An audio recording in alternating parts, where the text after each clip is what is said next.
नमस्कार, मी दीपक राऊत तुमचे स्वागत करतो आजच्या शेअर मार्केट अपडेटमध्ये।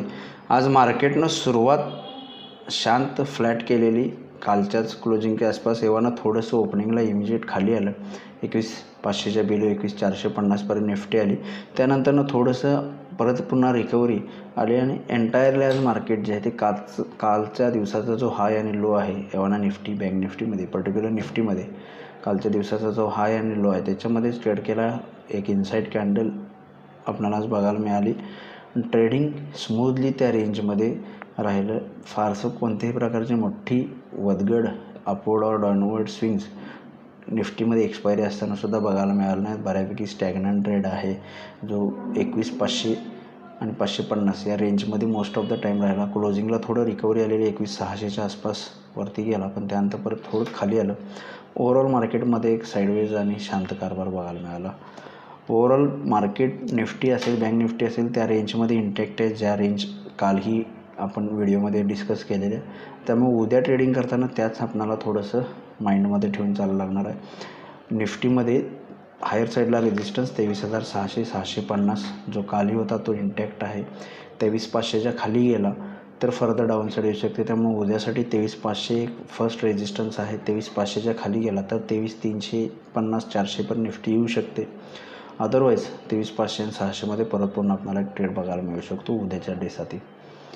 बँक निफ्टीमध्ये सिमिलरली 51,500 लोअर लेवलला सपोर्ट आहे, त्याच्या खाली गेला तर फर्दर डाऊन साईड येईल। अदरवाईज हायर साईडला 52,000 एक स्ट्रॉंग रेजिस्टन्स झोन आहे जिथंपर्यंत बँक निफ्टी उद्या परत पुन्हा जाण्याचा प्रयत्न करू शकतं। त्यामुळे बँक निफ्टीला सुद्धा 51,500 आणि 52,000 ही एक ट्रेडिंग रेंज उद्याच्या सेशनसाठी राहील।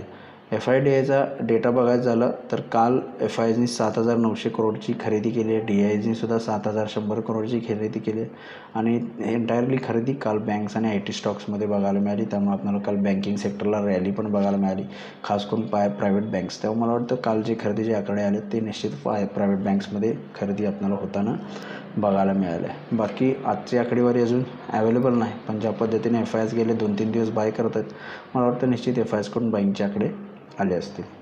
आज NSEमध्ये 1,505 शेअर्स वाढले, त्याबद्दल 807 शेअर्स पडलेत। निफ्टीमध्ये 27 शेअर्स वाढले, त्याबद्दल 23 शेअर्समध्ये पडले झाले। वाढणाऱ्या पडणाऱ्या शेअर्सची संख्या निफ्टीमध्ये NSEमध्ये बऱ्यापैकी ऑलमोस्ट सेम आहे। सेक्टर इंडिसाइड्समध्ये सुद्धा जो आहे मिक्स इश्यू आहे। बँक्स, मेटल आणि ऑइल अँड गॅसमध्ये आपल्याला वाढ बघायला मिळाली। हे तिन्ही क्षेत्रामध्ये वाढ झाली। बाकी ऑटो आणि फार्मामध्ये थोडंसं मायनर डिक्लायनिंग बघायला मिळाली, एक प्रॉफिट बुकिंग बघायला मिळालं। ग्लोबल मार्केटचा आढावा घ्यायचा झाला तर युरोपियन मार्केट्स पॉझिटिव्ह आहेत, अर्धा ते 1% पॉझिटिव्ह आहेत युरोपियन मार्केट्स। डाव फ्युचरसुद्धा 60 पॉईंट पॉझिटिव्ह आहे। काल US मार्केट बंद होते, त्यामुळे बघणं गरजेचं आहे की आज US मार्केट्समध्ये कशा पद्धतीने ॲक्टिव्हिटी होती। त्यामुळे उद्यासाठी जर US मार्केट्स पॉझिटिव्ह राहिले तर मला वाटतं आपण एक ग्लोबल ट्रेंडनुसार पॉझिटिव्ह ओपनिंग देऊ शकतो।